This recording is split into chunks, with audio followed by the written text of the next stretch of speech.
In this video, we're going to talk about ways you can increase and double your online giving by segmenting your donors by their different communication styles and preferences. I'm Christina Edwards. I teach nonprofits how to wildly increase their visibility and be extraordinary online fundraisers. So let's dive in. So something that I see a lot of nonprofits doing is thinking about their donors as one big group of people, which makes sense. You know, we log into our software and that's what we see, a long list of names and addresses and email addresses, right?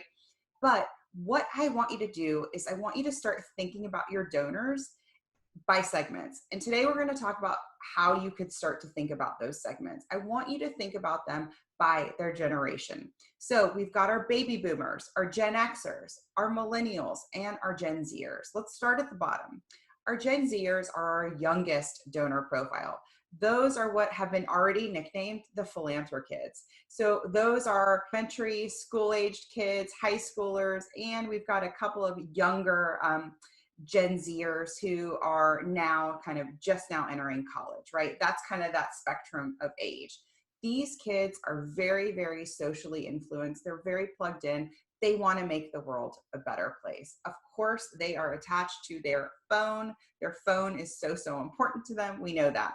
Then we've got our millennials. Our millennials are in their mid to late 20s and mid to late 30s. So you've got they're into their career, whether they're just starting their career or maybe they've gotten married and started a family. That is that age group. Again, very social media plugged in. They also tend to want to be part of a movement, a cause. They want to be part of something that's bigger than them, right? Bigger than their community. So if you've heard the term FOMO, fear of missing out, this is for that generation. They want to be part of something, right? Then we've got our Gen Xers. I always think of our Gen Xers as, you know, they're seasoned parents right now. So they're in it. They maybe have middle school or high school age children. They're very community focused. They're thinking about how can I make my community a better place?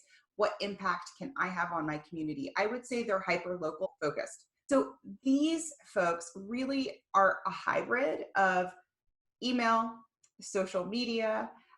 They're very plugged in on Nextdoor, neighborhood apps, right? So that's where they're getting a lot of communication. That's where they're communicating with their friends, family, neighbors, and beyond. And then we've got our baby boomers. We know our baby boomers, you know, kind of they're the eldest that we're going to go through today. They might be retired. They may have kids who are post-college, grandchildren, etc. So the one big thing that's different from the first three generational profiles I just outlined for you are the baby boomers. The baby boomers, yes, they're on social media, they're on Facebook, but that is not their preferred communication style. They prefer email to any of those networks. So if you are making appeals through social media, that's awesome.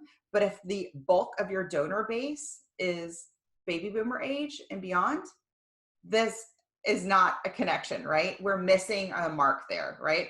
So we want to make sure that you've got their email addresses, that they're opening them, you're checking that. We want to make sure that maybe you're still ramping up your direct appeals, which I talked about in a different video, so that if your donor base is really primarily baby boomers, I want to make sure you're doing two things. I want to make sure you're reaching them where they are. I see a lot of nonprofits whose donor base is baby boomers. So spend time finding them where they like to be communicated with. That might be email, that might be direct mail, that could be an occasional phone call or text. Some of them like to text.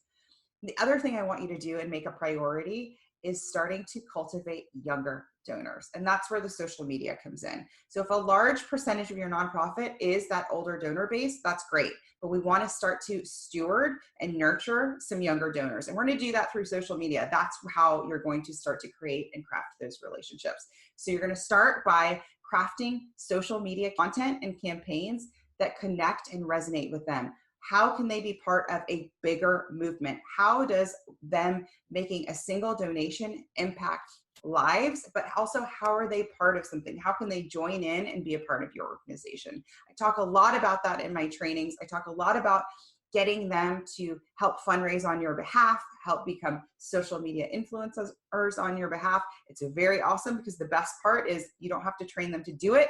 You just have to give them the tools to do it. They're already so plugged into their phone. It's a matter of just giving them the tools and making it easy. That's it for today. We're going to talk about influencers and what I call your social street team, and really cultivating that audience and building out and nurturing that donor base in an upcoming video.